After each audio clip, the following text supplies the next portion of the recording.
here, Jesus is coming to the end of his ministry. 여기에 이제 예수님의 공생애가 마무리되어지고 있습니다. He's pronounced these woes.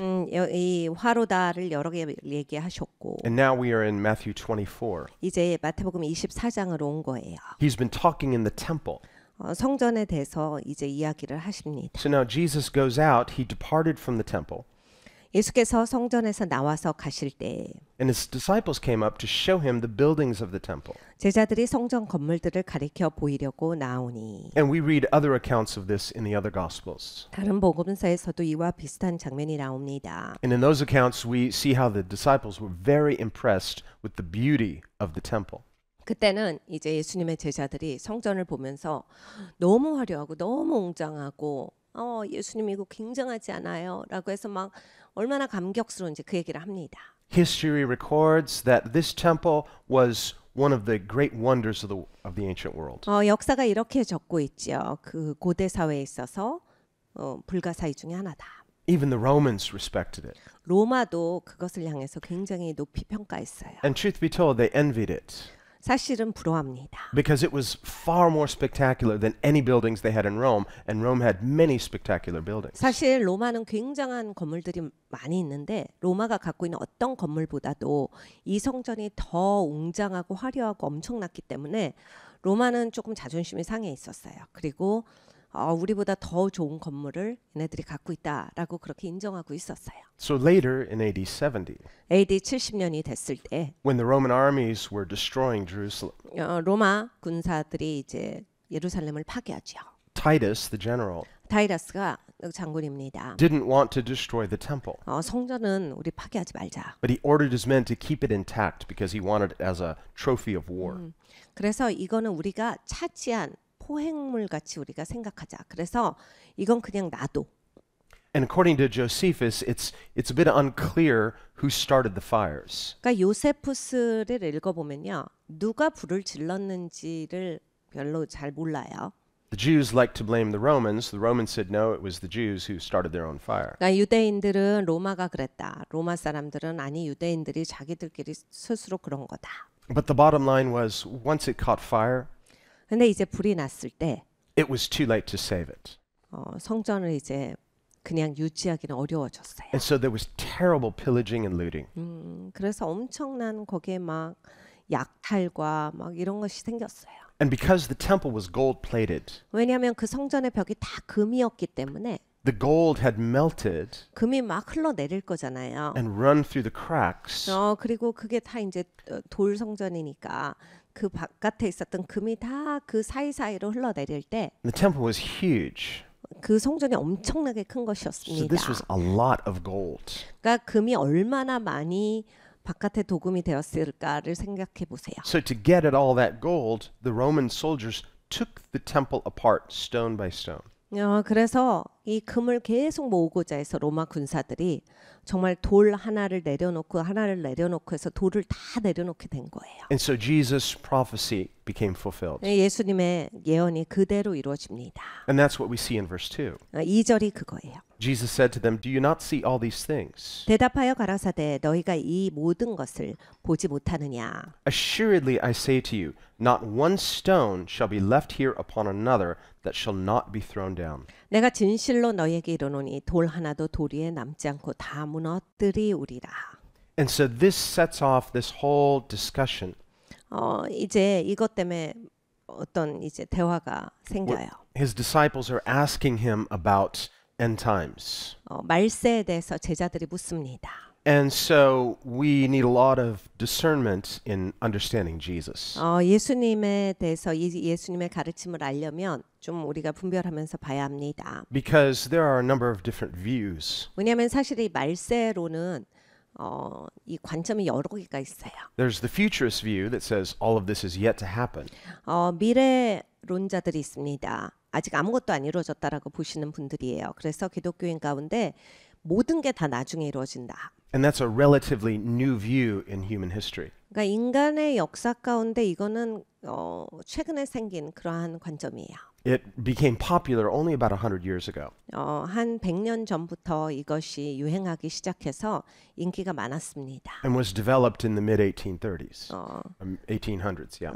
18세기 한 1830년대 정도부터 유행하던 생각이에요. Before that, we see some classical views. 그 전에는 이 클래시컬한 그런 관점이 있었어요. One view is that this already happened in 70 AD. 하나는 이것입니다. AD 70년에 이 일이 이미 이루어졌다. This is called the preterist view, P-R-E, meaning it's like a prefix, before. 전에 이루어졌다라고 그렇게 생각하는 분들이 갖고 있는 관점이고 And within preterism, there are two types. There's full preterism, meaning everything has happened, and there's partial preterism. Certain things have already happened. 그런데 이제 이미 일어난 일이다라고 보시는 분들 가운데도 또 두 부류가 있어요. 한 부류는 몽땅 다 일어난 일이야. 그리고 또 한 부류는 아니야 반쯤 일어났다. 이미 일어난 건 반이야. 이렇게 보시는 부류가 있어요. And then there is the historical view, 그리고 또 역사적인 뷰가 있습니다. where people see that throughout history that these are pictures of how God is working throughout history. 하나님께서 이제 역사에 쭉 이렇게 일하시는데 그림을 주셔서 하나님 일하시는 거 보이시는 일이다. Or a symbolic and allegorical view. 그리고 또 알레고리적인 거고 상징적인 것이다. Well, the Bible uses allegory. 성경은 알레고리를 이용합니다. And so whenever the Bible uses allegory a certain way, 그러니까 성경에서 이 어떤 그 알레고리적인 말씀을 하시면 for example, when we see God speaking in the Old Testament of coming on the clouds of glory, 그러니까 하나님께서 구름 타고 오신다. 이런 말씀이 있어요. often this would be in prophecies against God's enemies. 이 얘기는 뭐냐면 구약에 여러 번 나옵니다. 하나님께서 하나님의 적들을 향해서 오실 때 보통 그려지는 그러한 그림이고 문구예요. And we see this language used a lot in the Old Testament. 구약에 보면 이렇게 말씀하신 게 상당히 많이 나와요. So that doesn't mean that God literally came on the clouds of glory at that time. It meant it's an allegory or figure of God bringing judgment at that point in history. 하나님이 그 역사의 그 순간 가운데 하나님이 치리하신다라고 하는 거지 꼭 하나님의 영광의 구름으로 직접 막 이 땅에 오시고 이거를 딱 직접적인 하나님의 도래를 말씀을 하시는 건 아니에요. And so when Jesus was being tried, 예수님께서 이제 불법적으로 취조를 받으셨어요. and Caiaphas the high priest adjured him to tell the truth whether he was the Messiah. 가야바가 대제사장이 이렇게 말합니다. 네가 메시아야 아니야. 내가 내 직임으로서 명령한다. 이렇게 말해요. Jesus said, "Yes, it's just as you say." 예수님께서 그렇다. 네가 말한 그대로다 하셨어요. And he said, "And after this," and that after this means shortly after this. 바로 이제 이 다음에라고 했는데 이제 얼마 지나지 않아서란 뜻이에요. Hereafter, 그러니까 이 다음에 he says, "You will see the Son of Man coming on the clouds of glory." 인자가 영광의 구름으로 임하는 것을 너희가 볼 것이다. And he was speaking to those people. 그 백성들한테 얘기를 하신 거예요. And so the high priest tore his garments, 그래서 거기서 막 대제사장이 막 옷을 찢고 declared it to be blasphemy. 이거 지금 신성 모독이다. He said, "We don't need any further evidence. He's confessed himself. He's blasphemed by 뭐 calling himself." 무슨 증거가 더 이상 필요하냐? 본인 스스로가 저 입으로 신성 모독을 했는데 우리가 그냥 죽여야 한다. So what we see there is Jesus is using figurative language 그러니까 예수님께서 이제 그런 식으로 그려주신 거예요. because he's speaking to them, and yet he didn't bodily return in their generation. 그러니까 예수님이 그 시대 가운데 몸을 가지시고 재림을 하신 게 아니잖아요.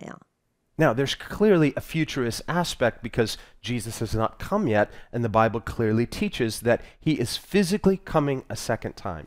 성경에 예수님께서 몸을 가지시고 재림하신다, 두 번째 오신다라고 분명하게 약속되어 있어요. 그러니까 예수님이 아직 재림하시지 않았습니다. 그러니까 그 측면에 있어서는 확실하게 이렇게 미래에 일어날 일들이 있는 거예요. So we have to see some aspects are preterist, they're partially preterist, and they're partially futurist. 그러니까 어떤 측면은 전에 있었다라고 하는 그 측면도 이제 우리가 이해가 가지만 미래에도 있을 일이에요. One of the keys to understanding this chapter 이 24장을 이해하려고 할 때 열쇠가 되는 것은 is that Jesus says that all of these things will happen in this generation. 예수님께서 이 세대에 이 모든 일이 다 일어날 거야. 이렇게 말씀을 하셨어요. Well, some people have taken issue with that. 어떤 분들은 이제 그 말씀 때문에 굉장히 어려우신 분들이 있어요. And they say, well, how could this be? Because obviously Christ didn't return again physically. 그리스도가 아직 재림하시지 않았는데 일이 어떻게 다 일어났어요? There are many things that haven't happened yet. 아직 많은 일들이 안 일어났잖아요. And another thing that is confusing is that they asked Jesus in verse 3, 그리고 이제 또 사람들이 굉장히 혼란스러워하는 것이 이제 3절을 보면요. they say, tell us, when will these things be? 제자들이 종용이 와서 가로되 우리에게 이르소서 어느 때 이런 일이 있겠사오며 And what will be the sign of your coming and of the end of the age? 또 주의 임하심과 세상 끝에는 무슨 징조가 있사오리까. Now, some older translations have mistranslated this word as world, the end of the world.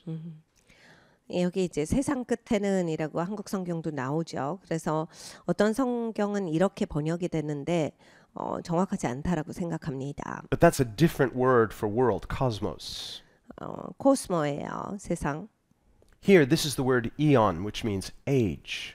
그런데 이 사실 코스모가 아니라 원어의 가본 이언이에요. And so what Jesus, 그러한 세대를 말씀을 하시는 거예요. so what Jesus is talking is about the end of ceremonial Judaism.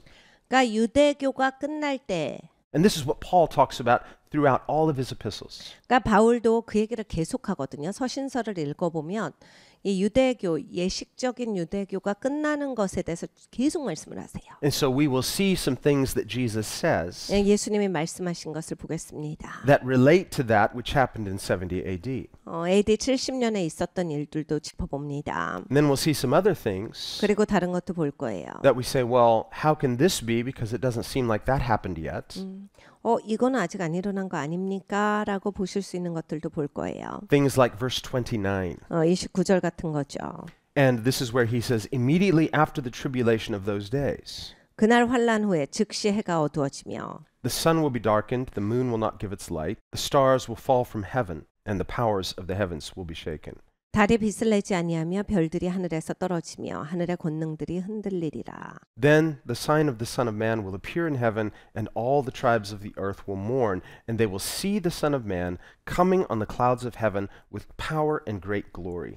그때 인자의 징조가 하늘에서 보이겠고 그때 땅의 모든 족속들이 통곡하며 그들이 인자가 구름을 타고 능력과 큰 영광으로 오는 것을 보리라. And then Jesus says in verse 34, 34절에 예수님이 또 말씀하시기를 Assuredly I say to you, this generation will by no means pass away until all these things take place. 내가 진실로 너희에게 말하노니 이 세대가 지나가기 전에 이 일이 다 이루리라. And then as if to emphasize it, 그리고 강조하심으로써 he says, Heaven and earth will pass away, but my words will by no means pass away. 전지는 없어지겠으나 내 말은 없어지지 아니하리라.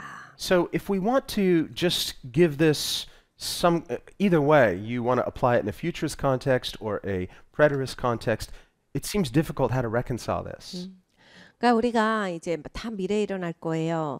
아니면 뭐 일어났던 일이에요. 어떤 거는 뭐 일어났고 어떤 건 안 일어났어요. 뭐 이렇게 뭐 여러 가지 뷰가 있는데 이제 이 말씀만 가지고서 그 모든 걸 적용해 보면 이 말씀으로 보면 그게 아닌데 이런 것들을 발견하실 겁니다. And so Jesus is talking to his own disciples. 예수님이 예수님 제자한테 하시는 말씀들이에요. And in that context, he says, when you see these things happening, 너희가 이걸 볼 거야. then you need to do this, this, and this. 네가 이걸 보면 이렇게 해. So he's giving them direct instructions what they need to do when they witness what he's describing. 그러니까 예수님께서 설명하신 것을 보게 될 때 이렇게 해라라고 아주 구체적인 지시를 하셨어요. And so because they listened to Jesus, the Christians were saved. 예수님의 말씀에 순종했더니 저들은 안전했어요. And historians record that no Christians died in the destruction of Jerusalem. 그래서 예루살렘이 멸망했을 때 기독교인들은 죽은 자가 하나도 없더라요. So we can see how this practically applies to Jesus' context, to his audience, his disciples. 그러니까 예수님이 예수님을 듣고 있었던 예수님의 제자들에게 말씀하셨고 그건 그들에게 직접적으로 적용이 되는 말씀이었다가 확실합니다. On the other hand, when it comes to these difficult sayings like the sun being darkened, the moon will not give its light, 근데 이제 해가 어두워지고 달이 빛을 내지 아니하며 이런 말씀을 보면요. the stars will fall from heaven, 별들이 하늘에서 떨어지며 and these things we say, well, that didn't happen in 70 AD. 이건 AD 70년에 일어난 일이 아닙니다. Now, Josephus records that there were many, many unusual natural signs during that time. 그러니까 요세푸스의 그 역사서를 읽어보면 이때 당시에 너무나 막 희한한 일들이 많이 일어났어요. 기상이변을 비롯해서. On the other hand, as we said, in Scripture uses this kind of language symbolically or metaphorically to speak of impending judgment. 그리고 또 성경은 이런 말씀들을 사용해서 하나님의 심판하시는 바를 그려주고 계시죠. For example, in Ezekiel chapter 32, 네, 에스겔서 32장 같은 경우입니다. Ezekiel is prophesying of impending judgment. 에스겔이 심판에 대해서 예언하고 있습니다. This is Ezekiel 32, verse 7. 이 에스겔서 32장 7절을 보겠습니다. And God says, When I put out your light, I will cover the heavens and make its stars dark. I will cover the sun with a cloud, and the moon shall not give her light. 내가 너를 불끄듯 할 때 하늘을 가리워 별로 어둡게 하며 해를 구름으로 가리우며 달로 빛을 발하지 못하게 할 것임이며. And so this is God speaking a temporal judgment against Pharaoh and the nation of Egypt. 하나님께서 바로와 이제 애굽 땅에 심판하시는 것에 이렇게 그림을 그려주고 계시는 거예요. And so we see God uses this kind of symbolic language to metaphorically speak of impending judgment. 그러니까 하나님께서 이런 상징적인 단어들을 사용하셔서 하나님께서 심판하신다라고 하는 것을 비유로 그려서 말씀을 하신 거예요. And because Israel was a religious culture, 이스라엘은 종교적 국가였기 때문에 the Pharisees were required to memorize, many of them had memorized the entire Old Testament. 바리새인들은 이제 성경을 꼭 외워야 하는 그런 의무가 있었어요. 특별히 이제 구약을 얘기를 하는 건데 구약 전체를 다 외우는 사람들도 있었습니다. They prided themselves on knowing what the Word of God said. 근데 일단 하나님의 말씀이 무슨 뜻인지도 모르지만 다 외웠기 때문에 굉장히 자랑스러워하고 그랬어요. The problem was their hearts were far from God, 문제가 뭐냐면 근데 하나님과는 마음이 멀었다. and they were doing so hypocritically. 그러니까 막 그런 말씀을 외워도 이제 외식하는 모습이죠.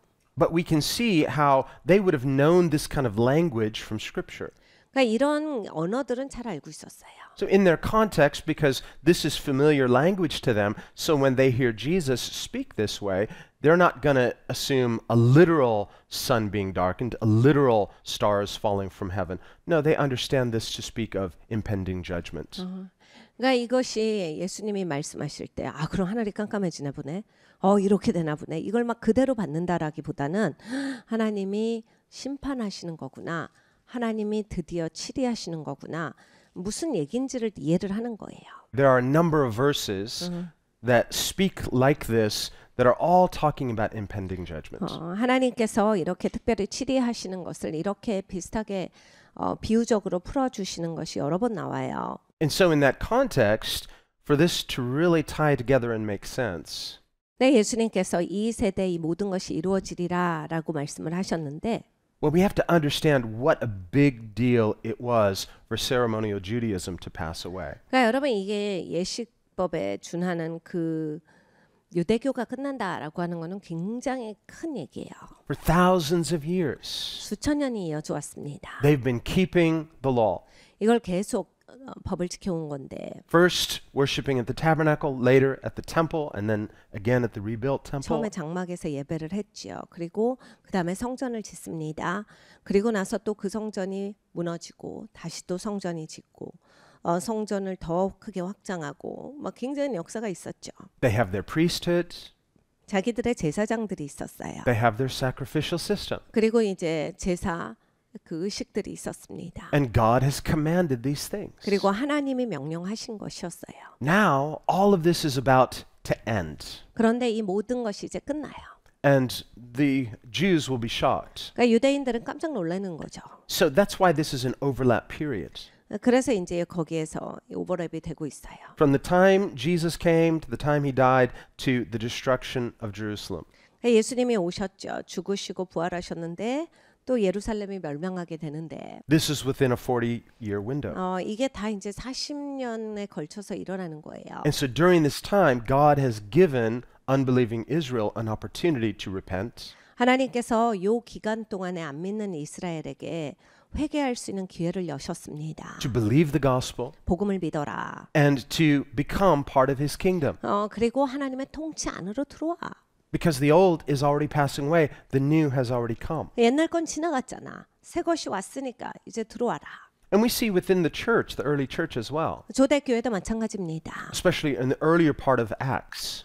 사도행전 초반부를 보면 There was some confusion among even the apostles and the early Christians. 막 사도들도 그리고 초반부의 그 기독교인들이 막 어떤 것에 있어서는 잘 모르고 혼란스러워해요. Trying to sort out what to do with the Gentiles who didn't participate in Israel's ceremonies. 특별히 이제 그 이방인들에 대한 문제였어요. 이방인들이 이게 하나님 믿는다라고 해놓고 우리 유대교의 예식을 안 지키면 어떻게 Should they be circumcised? 하기 싫다라고 하니까요. 그래서 아니 이거 할례 받아야 되는 거 아니야? Meaning, should they become ceremonial Jews? 그러니까 결국 할례를 받는다라는 얘기는 예식적인 유대교의 일원이 된다예요. And the Judaizers, which was a legalistic sect of the Christians, 근데 이제 유대주의자라는 부류의 사람들이 있습니다. 기독교인인데 율법주의자들이 바로 유대주의자예요. they were insisting that Gentiles must convert to Judaism in order to be part of God's kingdom. 이들은 하나님의 통치를 받으려면 반드시 그 유대교의 전통을 답습해야만 된다라고 해서 기독교인들한테 유대교 거를 다 지키게끔 그렇게 요구합니다. And remember, Acts was written during this 40-year window. 사도행전은 아까 말씀드린 그 40년 안에 쓴 책이에요.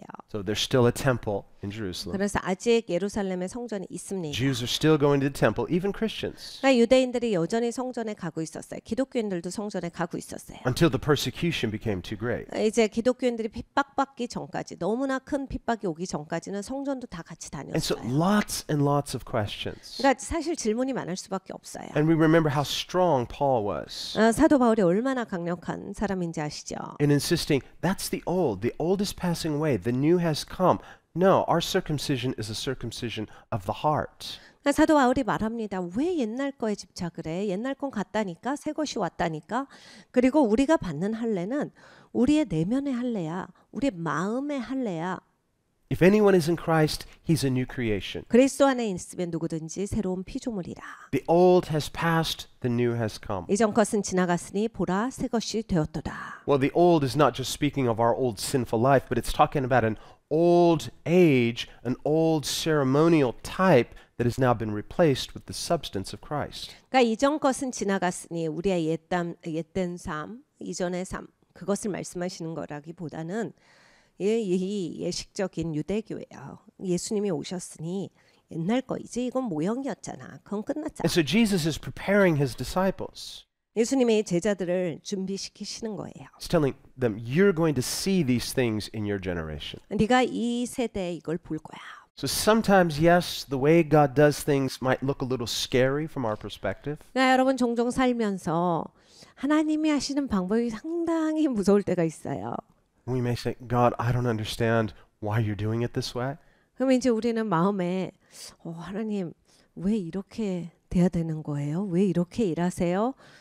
이해가 안 가는데요. But even so, I'm going to choose to trust you. 근데 그런데 하나님을 신뢰합니다. I'm going to choose to draw near to you. 하나님께 가까이 가겠습니다. I want to put complete faith in a faithful God. 신실하신 하나님께 모든 신뢰를 두겠습니다. I'm not going to allow myself to shake. 하나님 절대로 저 흔들리지 않을게요. When the whole world around me just seems like it's shaking. 아버지 세상 전체가 흔들려도 That's what the devil tries to do. He tries to sow confusion and division. 마귀는 그런 걸 원합니다. 분리를 원하고 혼란을 원해요. And so we need to resist that spirit of confusion 그러니까 그런 혼란의 영을 우리는 거부해야겠습니다. by simply looking to Jesus, 단순하게 예수님을 바라봐야겠습니다. being submitted to him, 예수님께 순복하고 not questioning him but trusting him, 우리가 예수님을 의심하는 게 아니라 예수님을 신뢰해야 합니다. seeing not how far we can get from him but how close we can get to him. 여러분 우리가 살면서 어떻게 하면 예수님께 가까이 갈까 하지 어떻게 하면 내가 많이 벗어나 볼까 최대한 벗어나 볼까가 우리의 목표가 아니에요. And if we will do this, 우리가 이것을 하면 God will not only prove himself faithful, 하나님께서 신실함을 보이실 뿐만이 아니라 he will cause our faith to mature. 우리의 믿음이 성숙되게 해주십니다. We discover we are changing. 우리가 바뀔 거예요. I'm becoming closer to him. 내가 하나님과 가까워질 겁니다. My faith is not as shallow or just shaking, 내 믿음이 더 이상 얕거나 막 흔들흔들거리는 그런 믿음이 아닐 거예요. but there's a stability that he's forming in me 하나님께서 내 안에 단단한 것을 세우고 계세요. so that as we come through the trial, 우리가 이런 어려움을 통과하면 we see from God's perspective how wise and how sovereign God is. 하나님의 입장을 볼 겁니다. 하나님이 얼마나 전지전능하시고 얼마나 더 지혜로우신지.